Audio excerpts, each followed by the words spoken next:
Hi friends, let's create a typewriter text effect from scratch.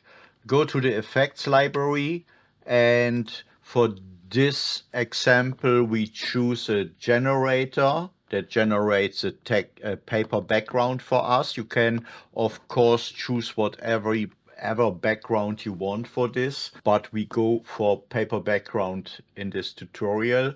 Then we click on titles, and here we grab a text plus effect and throw it on the video track above our background. Select our title. First off, give it a black color, and then we choose whatever you want. I first make it Typewriter effect, and I choose a different a different font. It doesn't really matter. You can choose whatever you want. I want to make it a little bit bigger so that it looks good. Let's have a look in full screen.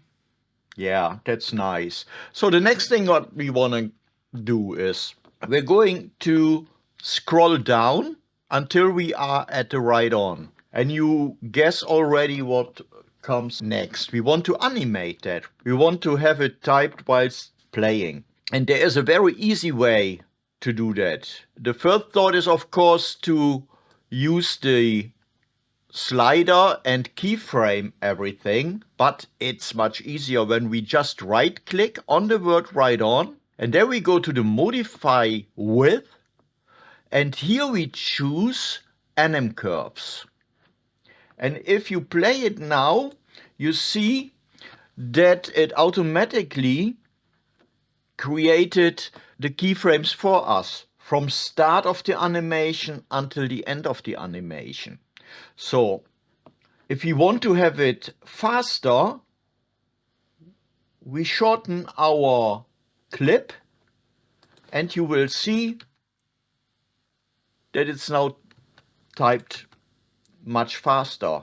So of course we want to have it in place after it's typed. So what we do then is we click on it, press Alt, and then we drag a copy to the right, make it fit to the rest of the background.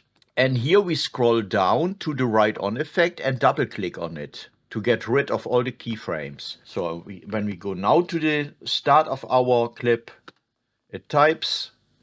Once it's typed, it stays. And then we can go, if we want, resize it just by hovering with our mouse between the two clips, and then click and drag. And then we can type it faster or slower, just how we want. So I hope you have fun with the rest of this playlist, and see you next time. Thanks for watching. Subscribe. Goodbye.